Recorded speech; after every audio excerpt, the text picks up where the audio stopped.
Olá, irmãos, bom dia. Primeiramente, queremos agradecer a você que está juntamente conosco nesse momento. Pedir perdão pelo atraso. Tivemos alguns imprevistos com os materiais, mas graças a Deus isso já foi solucionado. Estamos juntos nesta manhã para celebrar o Autor da vida. Esse momento que nós enfrentamos no Brasil em relação ao coronavírus, o Covid-19, tem acarretado em alguns desafios, sobretudo em relação às pessoas não saírem de casa, a permanecer em seus lares, etc.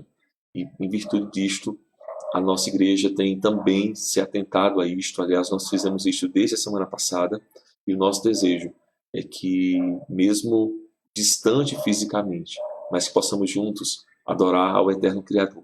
Eu quero começar esta manhã orando pela sua vida, orando pela nossa nação. Hoje também, dia 22 de março, é o Dia Nacional de Oração e Jejum na Igreja Presbiteriana do Brasil. Todas as nossas igrejas estão neste exato momento intercedendo a Deus por esta situação que a nossa nação atravessa, mas que outras nações ao redor do mundo também enfrentam, a batalha contra o coronavírus. E eu quero orar pela sua vida. Você que acordou mais cedo para nos acompanhar, vamos juntos clamar ao eterno Deus. Senhor, nós queremos agradecer por esta manhã. Obrigado porque o Senhor é Senhor da história. Obrigado porque as nossas vidas estão em tuas mãos. E nós queremos pedir neste momento por cada filho, cada filha tua, desde o menorzinho ao mais idoso. Nos ajude, Senhor, nesse momento quando este vírus tem destruído vidas, tem modificado a vida humana em tantas partes. E nós queremos pedir um milagre do Senhor. O Senhor é o Deus que pode todas as coisas. E tudo está debaixo de tuas mãos. As nações estão debaixo da tua autoridade. E nós pedimos por isso nessa manhã.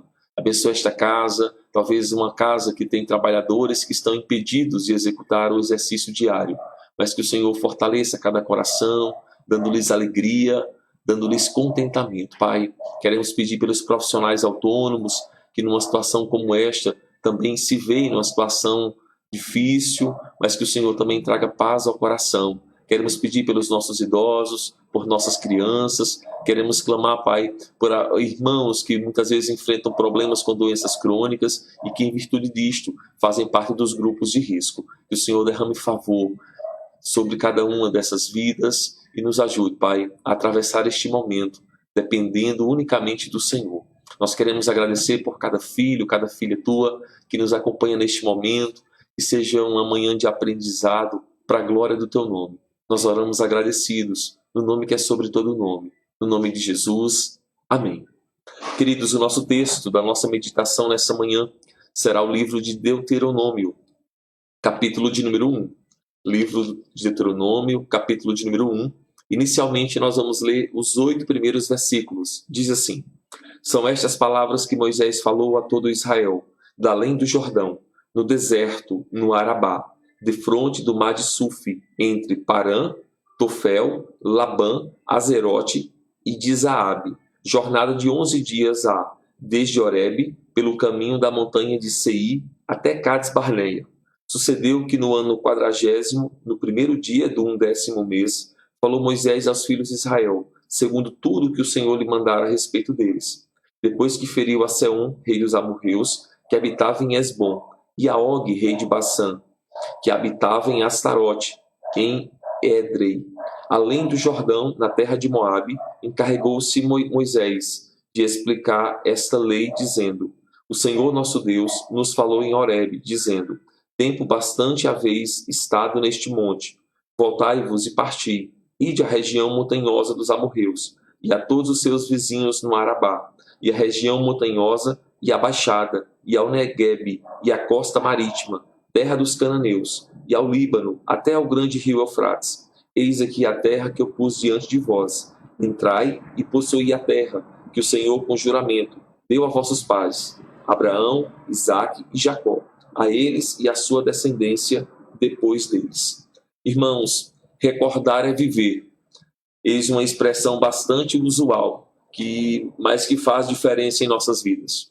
Nós não podemos viver com os olhos presos ao passado, mas também não podemos desprezar a história.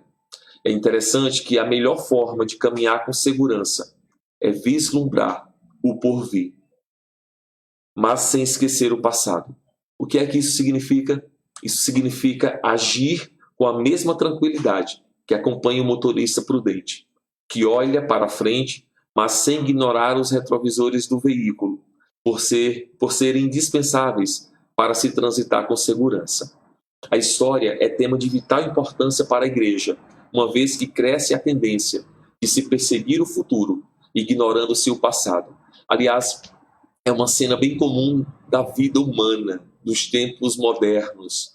As pessoas vivem ansiosas pelo futuro que não chegou ou escravas do passado que já ocorreu e esquecem de viver o hoje. Há uma expressão em latim chamada carpe diem, viva o hoje. E esse é o nosso grande desafio.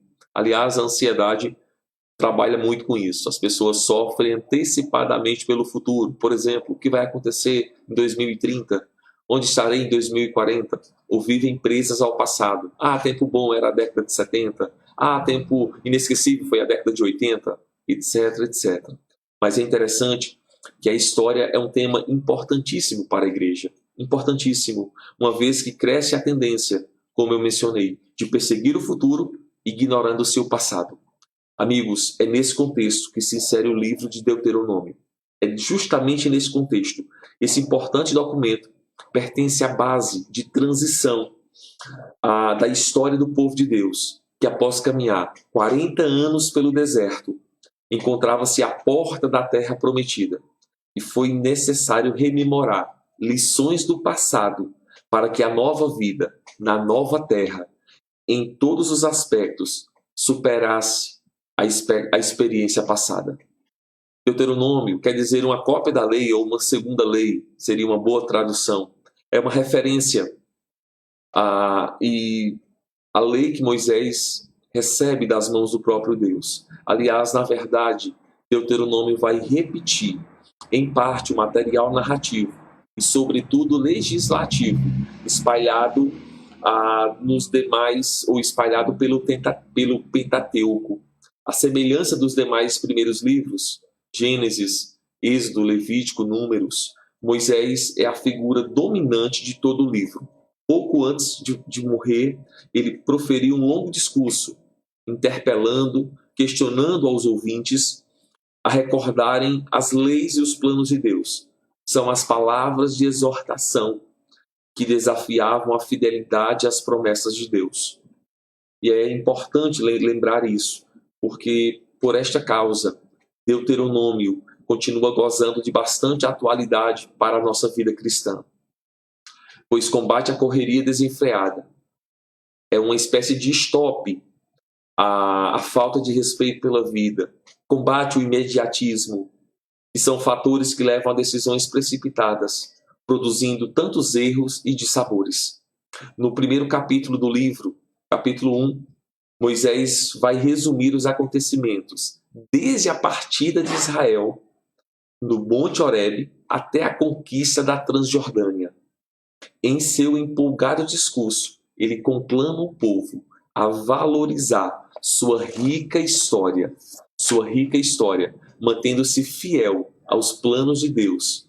Eu gostaria de, nessa manhã, ao ponderar a importância da história, destacar alguns princípios para a nossa caminhada. É interessante que Moisés começa o discurso da nação recapitulando algumas maneiras extraordinárias que Deus abençoou a nação. Essa narração tinha a finalidade também de apresentar a gratidão pelas bênçãos de Deus como base para a obediência. Depois que quando nós observamos o capítulo 1, após a introdução, Moisés escreve o chamado para deixar o Sinai. Em seguida, ele vai instituir líderes e os acontecimentos em Cades Barneia, até quando ele chega no capítulo 2, em relação às peregrinações. Mas quando nós olhamos para a história, e sobretudo quando nós atravessamos momentos difíceis, como o que nós atravessamos atualmente, como então aprender com a história? Qual a importância da história? E a Escritura nos apresenta alguns princípios. O primeiro deles, irmãos, Deus é Senhor da história. Inicialmente, o texto ensina que Deus exerce a sua soberania, o seu controle sobre a história. Deus não é pego de surpresas. Deus não é vítima da história, pelo contrário, Ele é Senhor da história e tem o controle sobre todas as coisas. Tem o controle sobre a nossa caminhada, tem o controle sobre a nossa jornada. E isso é muito importante e essencial, sobretudo em um mundo caótico como o nosso. O mundo não é obra do acaso, nem tampouco é fruto do destino. Jamais. Deus criou todas as coisas com objetivos bem claros, bem definidos, e nós somos a parte principal dos seus planos. O texto menciona situações diferentes, inúmeras situações diferentes, as quais desafiaram a caminhada do povo de Deus. Após 40 anos percorrendo os caminhos áridos do deserto, lugar quente durante o dia, frio à noite, alguns começaram a lamentar a trajetória, reclamando de tudo e todos, como se Deus estivesse descumprindo suas promessas. Dos que saíram do Egito, apenas 2 pessoas entraram na terra prometida, Josué e Calebe. Nem mesmo Moisés, o grande libertador, pôde então adentrar ou tomar posse da terra. Porém, ele compreendeu que Deus mantém-se fiel ao cumprimento da sua promessa. É por isso que no versículo 8 nos diz assim: eis aqui a terra que eu pus diante de vós, entrai e possuí a terra que o Senhor, com juramento, deu a vossos pais, Abraão, Isaque e Jacó, a eles e à sua descendência depois deles. Deus é fiel e Ele tem um plano para cada criatura e haverá de cumpri-lo integralmente. Já dizia um poeta sacro: as tuas mãos dirigem meu destino, acasos para mim não haverá. É muito bom saber que nada acontece sem o conhecimento de Deus. Deus é Senhor da história, amigos. E porque Ele é Senhor da história, nós podemos repousar em suas poderosas mãos. Deus é Senhor da história. E porque Ele é Senhor da história, nós podemos compreender que Ele tem um cuidado especial sobre cada um de nós. Esteja você num país de primeiro mundo, esteja você numa nação em desenvolvimento, more você na beira de um resort, ou more você em uma casa emprestada, ou você diga assim: pastor, eu não tenho nem onde residir, arrumaram um quarto para mim, ou arrumaram um pequeno espaço lá de uma casa, de um ente querido, de um vizinho, etc. Independente do lugar, Ele tem o controle sobre a nossa caminhada. E isso nos faz repousar, isso nos faz descansar. É verdade que nós vivemos em um mundo que as pessoas são tentadas a ignorar a história, ou são tentadas a tentar burlar a história, como se nós fôssemos os protagonistas. Lê do engano, lê do engano. O autor da vida, o eterno Deus, é o Senhor da história. Mas a Escritura também nos apresenta um segundo princípio. Dos versículos 9 ao versículo 18, olha como o texto de Deuteronômio 1 nos apresenta. Nesse mesmo tempo, eu vos disse: eu sozinho não poderei levar-vos. O Senhor vosso Deus vos tem multiplicado, e eis que já hoje sois multidão como as estrelas dos céus. O Senhor Deus de vossos pais vos faça 1000 vezes mais numerosos do que sois, e vos abençoe, como vos prometeu. Como suportaria eu sozinho o vosso peso, a vossa carga e a vossa contenda? Tomai-vos homens sábios, inteligentes e experimentados, segundo as vossas tribos, para que os ponha por vossos cabeças. Então me respondestes e dissestes: é bom cumprir a palavra que tens falado. Tomei, pois, as cabeças de vossas tribos, homens sábios e experimentados, e os fiz cabeças entre vós, chefes de milhares, chefes de 100, chefes de 50, chefes de 10 e oficiais, segundo as vossas tribos. Nesse mesmo tempo, ordenei a vossos juízes, dizendo: ouvi a palavra entre vossos irmãos e julgai justamente entre o homem e seu irmão, ou o estrangeiro que está com ele. Não sereis parciais no juízo, ouvireis tanto pequeno como grande. Não temereis a face de ninguém, porque o juízo é de Deus. Porém, a causa que vos for demasiadamente difícil, fareis vir a mim, e eu a ouvirei. Assim, naquele tempo, vos ordenei todas as coisas que havíeis de fazer. E a Escritura nos ensina um segundo princípio, irmãos. Deus não somente é Senhor da história, como nós somos instrumentos de Deus na história. Queridos, o fato de saber que Deus controla a história não nos isenta de responsabilidade. Não podemos permanecer de braços cruzados, assistindo aos feitos do Senhor, porque somos instrumentos de Deus na história. Os versículos 9 e 18 descrevem a estrutura funcional do povo. Moisés seguiu o modelo de liderança participativa proposto por Jetro, seu sogro, lá em Êxodo capítulo 18. E ele ensina que o líder sabe ouvir e aplicar os conselhos sábios que recebe. O bom líder não se considera autossuficiente, mas escuta, divide responsabilidades, envolve o povo, fazendo-o sentir-se parte das realizações. É importante descentralizar a liderança, dividindo-a com outras pessoas que também se empenharão com a visão do líder e se envolverão satisfeitas nos projetos. Deus é Senhor da história, mas Ele instrumentaliza pessoas comuns como cada um de nós. Ele sempre conta conosco. Somos seus instrumentos. Nós também somos partes da história. Aliás, convém perguntar: que tipo de história tem sido escrita a partir da sua caminhada? Se hoje eu trouxesse um escritor ou um autor aqui comigo e ele perguntasse assim: eu gostaria de comprar uma história, eu gostaria de adquirir uma história que vale a pena eu imitar, que vale a pena eu seguir, que vale a pena eu também adequar a minha caminhada.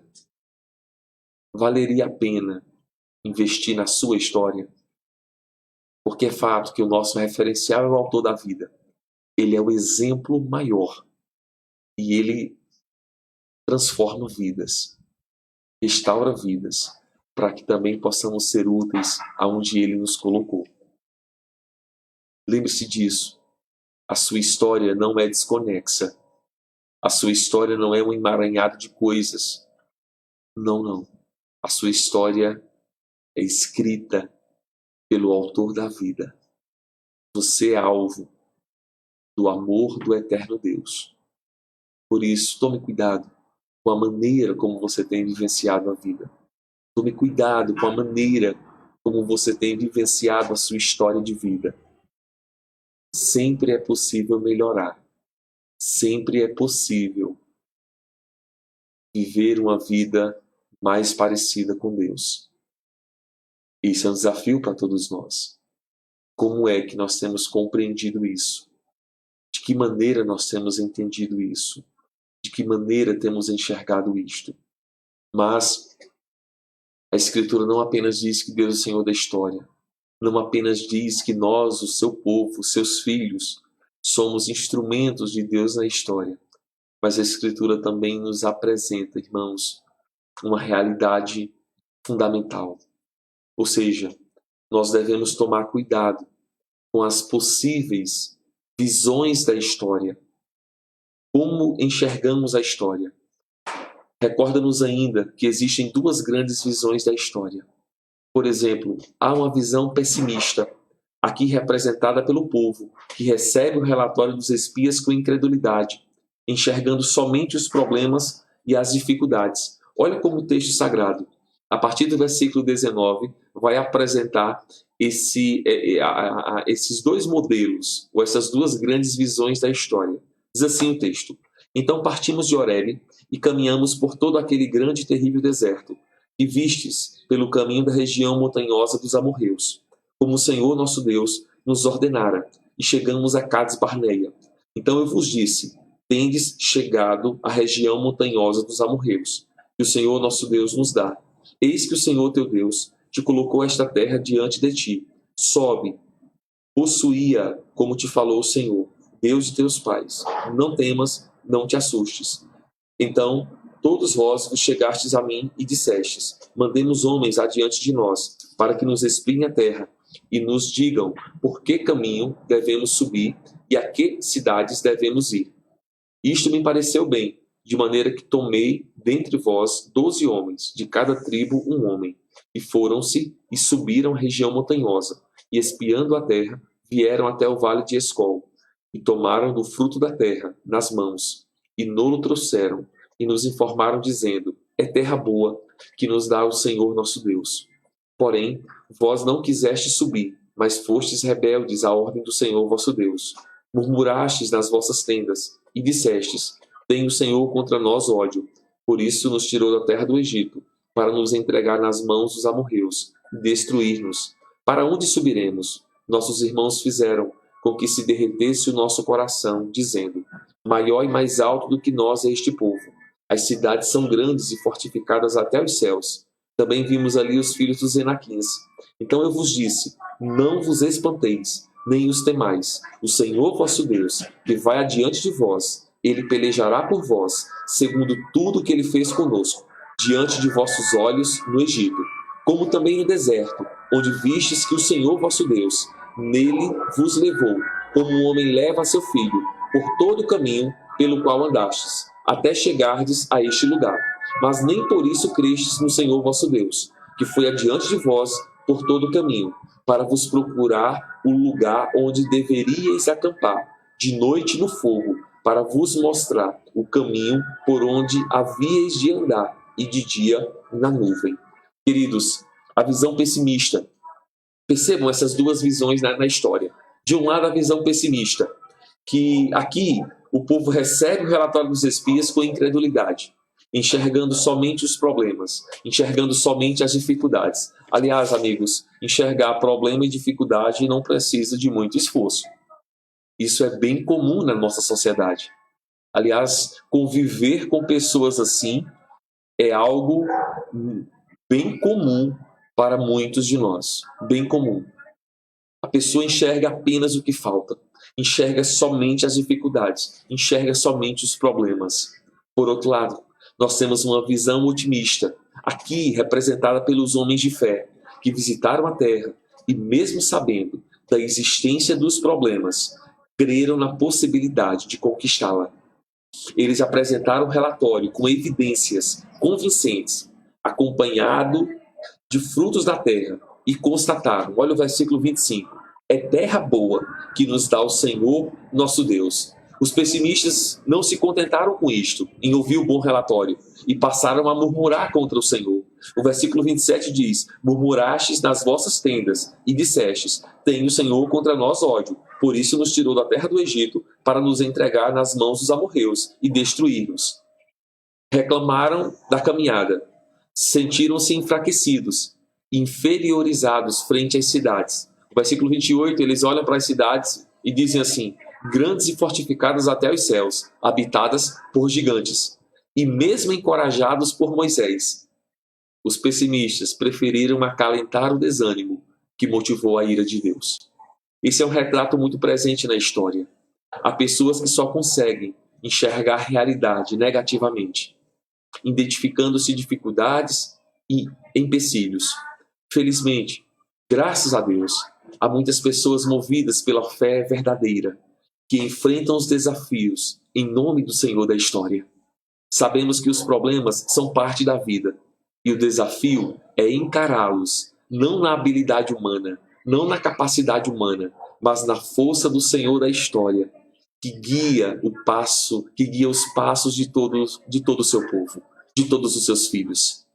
Sabemos que os problemas são parte da vida, e o desafio então é encará-los a partir ou debaixo da poderosa mão do eterno Criador. Aliás, não foi essa a mesma fé que moveu Davi a enfrentar o gigante Golias, que encorajou os cristãos a resistir diante da força dos imperadores romanos? Claro que foi. A galeria dos heróis da fé, lá de Hebreus 11, encontra-se repleta de personagens que creram em Deus e souberam crescer, mesmo em meio às duras lutas da vida.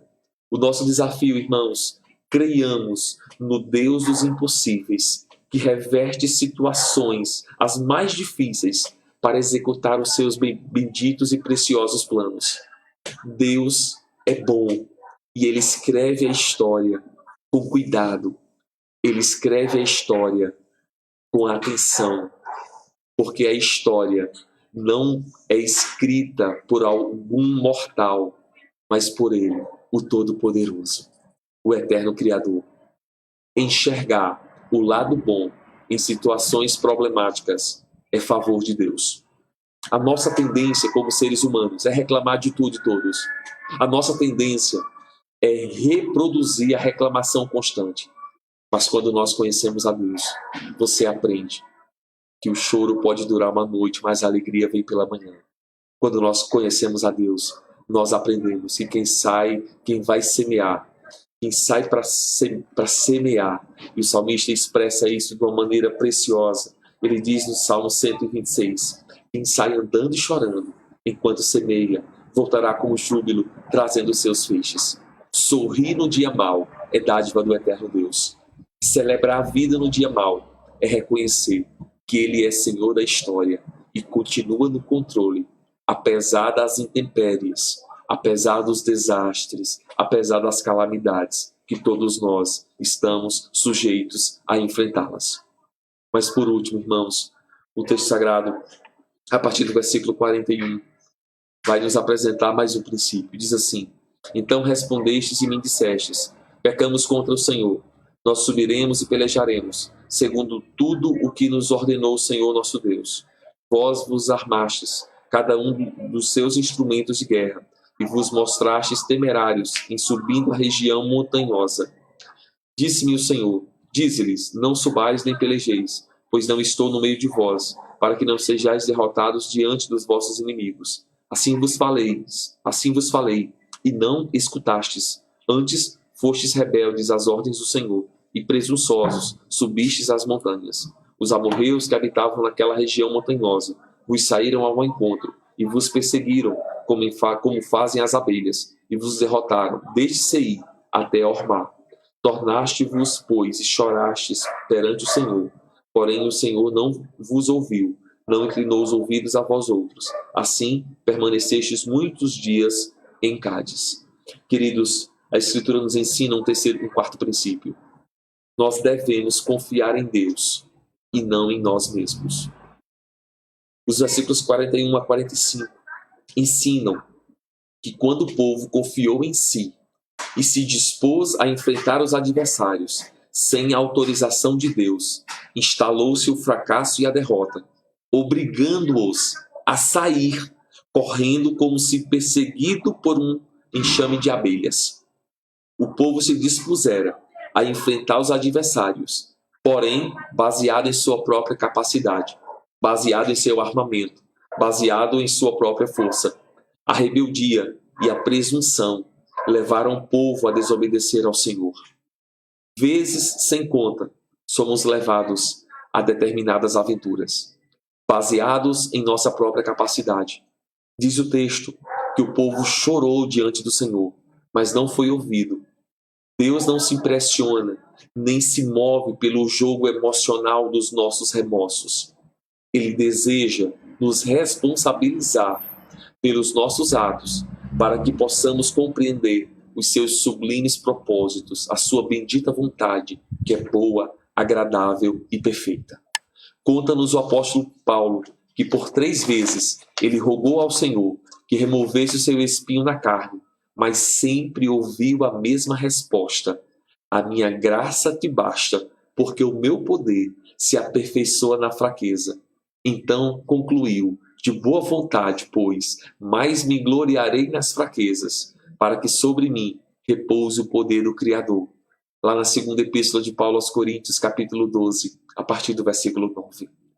Como cremos que Deus é o Senhor da história, devemos valorizar. Aliás, irmãos, a história contém muitos e preciosos ensinamentos. É através deles que haveremos de prosseguir, olhando o que Deus já fez, o que Ele tem feito e o que Ele fará. A história serve-nos como uma instrutora, como um professor, literalmente. Vale a pena recordar as lições da história, alimentando-se do que motiva o profeta Jeremias quando diz: Lamentações 3:21. Quero trazer à memória o que me pode dar esperança. Fuja da tentação de confiar em você mesmo. Fuja da tentação de imaginar que você é o centro da história. Não. Nós devemos confiar em Deus e não em nós. O povo de Israel tinha um hábito muito comum. Eles andavam sempre em descompasso da vontade de Deus. Quando era para ficar parados, eles queriam caminhar. Quando deviam caminhar, eles queriam parar. Andavam sempre em descompasso. Isso foi extremamente prejudicial ao povo. Por isso, queridos, a importância de nós compreendermos que confiar em Deus é literalmente descansar, que Ele é Senhor da história. Descansar que nós podemos ser instrumentos de Deus na história. É descansar, tendo uma visão correta da história, mas também é confiar em Deus e não em nós. Como anda a sua confiança em meio a tudo isso que tem ocorrido em nosso mundo?